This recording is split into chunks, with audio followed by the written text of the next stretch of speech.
इतिहास साक्षी है कि पुण्य भूमि भारत की गाथा भारत की अस्मिता, गौरव और राष्ट्रीय स्वाभिमान के लिए विदेशी आक्रांताओं से संघर्ष की महान गाथा है। बर्बर आक्रांताओं ने भारत की आत्मा पर चोट करने और भारत का अपमान करने के लिए हमारी संस्कृति और आस्था के केंद्रों को ध्वस्त किया। सोमनाथ, काशी, मथुरा और अयोध्या के मंदिरों का तोड़ा जाना आज भी भारत की स्मृतियों में जीवित है। सन 1528 में अयोध्या में भगवान श्री राम के मंदिर का मुगल आक्रांता बाबर द्वारा तोड़ा जाना ऐसी ही एक अक्षम्य घटना थी जिसने सीधे भारत के सम्मान और आत्मा पर चोट की थी। कारण साफ था, अयोध्या के श्री राम के मंदिर पर आक्रमण भारत की आत्मा पर आक्रमण था। जहां हर भारतीय के रोम रोम में राम बसते हैं, वह भारत यह अपमान कैसे सहता। राम मंदिर पर आक्रमण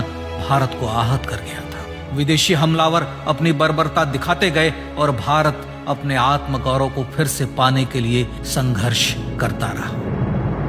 भारत रामलला के जन्म स्थान पर बाबर के नाम पर बने एक ढांचे को देखता और उसे हटाने का संकल्प लेकर शक्ति संजोया करता।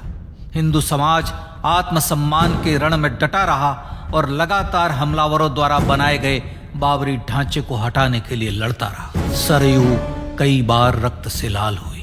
कभी स्थानीय शासकों ने तो कभी साधु संतों और राम भक्तों ने राम जन्मभूमि की मुक्ति के लिए अपने प्राणों की आहुति दी। 74 बार युद्ध हुए। हम कुछ मोर्चे हारे, पर रण जीतने का संकल्प कभी कम नहीं हुआ। हिंदू समाज तलवारों से रक्त रंजित हुआ, पर उसने हार नहीं मानी।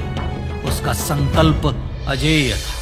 15 अगस्त 1947 को देश की आजादी के साथ सैकड़ों सालों से चले आ रहे इस संघर्ष में नई ऊर्जा और एक नया मोड़ आया। अचानक 23 दिसंबर 1949 को बाबरी ढांचे में श्री राम लला प्रकट हुए। हजारों राम भक्त दर्शन के लिए उमड़ पड़े। तत्कालीन प्रधानमंत्री पंडित जवाहरलाल नेहरू ने उत्तर प्रदेश सरकार को श्री राम लला को विवादित ढांचे से हटाने का आदेश दिया। उत्तर प्रदेश सरकार ने अयोध्या के कलेक्टर को यह काम दिया और यह निर्देश भी कि जरूरत पड़ने पर वे बल का प्रयोग भी करें। अयोध्या के कलेक्टर ने सरकार को उत्तर दिया कि यह नरसंहार के बिना संभव नहीं है और फिर भी वह ऐसा चाहती है तो किसी दूसरे कलेक्टर से यह काम करवा ले। परिणाम स्वरूप रामलला की मूर्ति वहीं विराजमान रही। विवादित ढांचे को बंद कर दिया गया। केवल पुजारी को सेवा अर्चना के लिए भीतर जाने की अनुमति थी। फिर भी राम भक्त विवादित ढांचे के बाहर से प्रभु श्री राम की आराधना करते रहे। भारत के हिंदू समाज के लिए चुनौतियां और बढ़ गई। मामला अदालत में गया। विपक्षी दलों द्वारा अदालत में भगवान श्री राम के अस्तित्व पर सवाल उठाए गए। उनके अयोध्या में ही जन्म लेने का प्रमाण मांगा गया। भारत का जनमानस अब आहत हो उठा था। आजाद भारत में भी हिंदू समाज को अपनी आस्था और श्रद्धा के लिए संघर्ष करना पड़ रहा था। चुनौतियों के इस समय में सन 1984 में विज्ञान भवन दिल्ली में विश्व हिंदू परिषद ने धर्म संसद का आयोजन किया। इस संसद में देश भर के संतों ने राम जन्मभूमि की मुक्ति के लिए आह्वान किया और राम जन्मभूमि मुक्ति यज्ञ समिति का गठन किया। धर्म संसद ने राम जन्मभूमि की मुक्ति और वहां भगवान श्री राम के भव्य मंदिर बनाने के भारत के जनमानस के संकल्प को फिर से दोहराया। विश्व हिंदू परिषद के नेतृत्व में मंदिर निर्माण के लिए पूरे देश में अभूतपूर्व आंदोलन की शुरुआत हुई। श्री राम जन्मस्थली मुक्ति यज्ञ समिति के साथ देश भर में राम जानकी की रथ यात्राएं निकली। राम लीलाओं में राम कथा के माध्यम से भारत का आम जन फिर से जुटा। अब सबके मन में एक ही प्रण था, एक ही लक्ष्य था। अयोध्या में जन्मभूमि पर भगवान श्री राम के भव्य मंदिर का निर्माण। सन 1989 में विश्व हिंदू परिषद द्वारा गांव-गांव से रामशिला पूजन करके अयोध्या भेजी गई। 2,75,000 गांवों से रामशिलाएं अयोध्या पहुंची।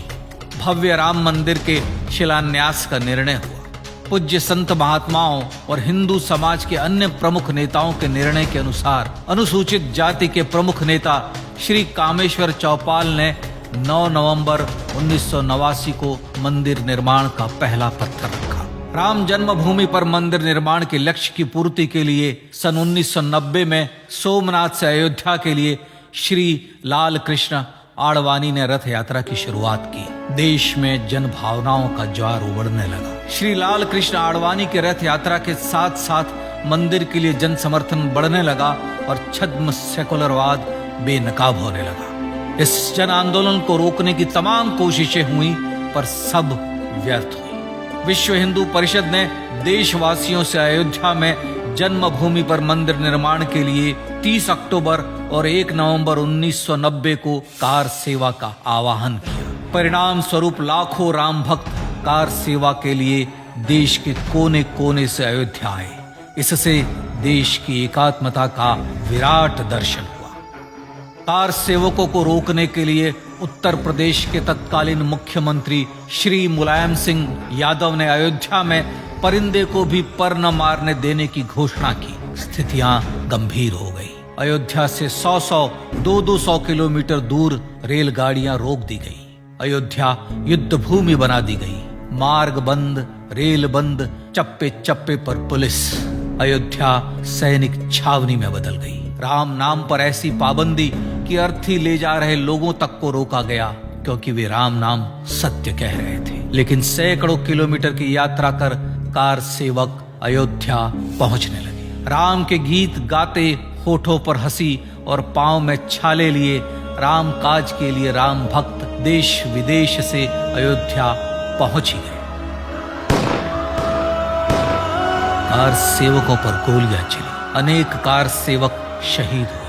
आजाद भारत में जन्मभूमि पर राम मंदिर के लिए कार सेवकों ने फिर एक बार अपना बलिदान दिया, पर कार सेवकों ने विवादित ढांचे पर भगवा फहरा ही दिया और इस तरह कार सेवा सफल हुई। श्री राम जन्मभूमि आंदोलन ने भारत की सुप्त आत्मा को झकझोर कर जगा दिया था। विश्व हिंदू परिषद ने फिर एक बार 6 दिसंबर 1992 को कार सेवा का आह्वान किया। राम भक्तों को कार सेवा करने देने के लिए अदालत में प्रार्थना की गई, पर अदालत ने कोई निर्णय नहीं दिया। परिणाम स्वरूप बौद्ध, जैन, सिख, स्वामीनारायण संप्रदाय, गायत्री परिवार, हर पंथ मत विचार के हिंदू एकत्र हो गए। छूत अछूत का भेद मिटा, जाति की पहचान मिटी। हम सब हिंदू, हम सब सिंधु बन गए। राम सिंधु में ज्वार उठा और देखते ही देखते 6 दिसंबर 1992 को श्री राम जन्मभूमि से बाबरी ढांचा सदा के लिए हट गया।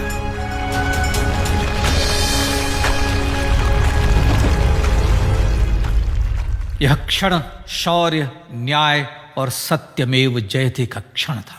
यतो धर्मस्ततो जय का क्षण था। पर संघर्ष की गाथा यहां जाकर भी नहीं रुकी। छद्म सेकुलरवादियों द्वारा भारत और भगवान श्री राम के इतिहास को झुठलाने के लिए अदालतों में चुनौतियों का सिलसिला चलता रहा, जो 1950 से चल रहा था। हिंदू सिखों के बीच से गुजरते हुए भगवान श्री राम का दर्शन करने के लिए विवश थे। यह स्थिति थी आजाद भारत में श्री राम और राम भक्तों की। पर सत्य को तो जीतना ही था। आखिरकार देश के सर्वोच्च न्यायालय के 5 जजों की खंडपीठ ने 9 नवंबर 2019 को ऐतिहासिक निर्णय दिया और यह कहा कि अयोध्या जन्मभूमि परिसर की पूरी 67 एकड़ भूमि रामलला की। और न्यायालय ने भारत सरकार को जन्मभूमि पर मंदिर बनाने के लिए एक ट्रस्ट बनाने का आदेश दिया। सर्वोच्च न्यायालय के आदेश के अनुसार भारत सरकार ने 5 फरवरी 2020 को श्री राम जन्मभूमि तीर्थ क्षेत्र नाम के ट्रस्ट का गठन किया और राम जन्मभूमि न्यास की भूमि जो सरकार द्वारा अधिग्रहित की गई थी, उसे ही नवनिर्मित न्यास को वापस दे दिया गया। 5 अगस्त 2020 को भारत के प्रधानमंत्री श्री नरेंद्र मोदी ने श्री राम जन्मभूमि तीर्थ क्षेत्र के अध्यक्ष पूज्य महंत नृत्य गोपाल दास, राष्ट्रीय स्वयंसेवक संघ के पूज्य सरसंघ चालक डॉक्टर मोहन भागवत एवं उत्तर प्रदेश के मुख्यमंत्री श्री योगी आदित्यनाथ की उपस्थिति में श्री राम जन्मभूमि पर भगवान श्री राम के भव्य मंदिर के लिए भूमि पूजन कर निर्माण कार्य का शुभारंभ किया। इस तरह लगभग 500 वर्षों से राम जन्मभूमि की मुक्ति के संघर्ष का पटाक्षेप हुआ। अपने आत्मसम्मान और राष्ट्रीय अस्मिता के लिए इतना लंबा संघर्ष विश्व के इतिहास में बेजोड़ है। श्री राम भारत की आत्मा, भारत की परिभाषा, हमारे राष्ट्रीय आदर्शों और जीवन मूल्यों के प्रतिनिधि मर्यादा पुरुषोत्तम हैं, जो हर हिंदू के होठों पर जन्म से मृत्यु तक रहे। बस यही हर हृदय में प्रार्थना होती है। राम भारतीय राष्ट्रीय स्वाभिमान और आसेतु हिमालय से समुद्र पर्यंत तक जन जन को एकात्मता के बंधन में बांधने वाले रक्षा सूत्र है। अयोध्या स्थित श्री राम जन्मभूमि पर बाबर का हमला वास्तव में भारत के स्वाभिमान और राष्ट्रीयता पर हमला था। प्रधानमंत्री श्री नरेंद्र मोदी द्वारा श्री राम जन्मभूमि पर राम मंदिर का पुनः निर्माण न केवल बाबरी मानसिकता का पराभव है, बल्कि संपन्न, सुखी, सुसंस्कृत, सर्वशक्ति संपन्न स्वराष्ट्र का सूर्योदय भी है। यह उस राम राज्य की दिशा में वह कदम है जिसकी अभिलाषा राज राजेंद्र चोल, कृष्णदेव राय, छत्रपति शिवाजी महाराज से लेकर महात्मा गांधी तक ने की थी। अयोध्या में जन्मभूमि पर भगवान श्री राम का मंदिर न सिर्फ राष्ट्रीय गौरव होगा, बल्कि वह श्री राम के आदर्शों का राष्ट्र मंदिर होगा। अब वह महान संकल्प पूरा होने जा रहा है। आइए इस राम यज्ञ, राष्ट्र यज्ञ में जिन ज्ञात और अज्ञात भारतीयों ने अपनी आत्माहुति दी है, उनका पुण्य स्मरण कर उन्हें श्रद्धांजलि दें।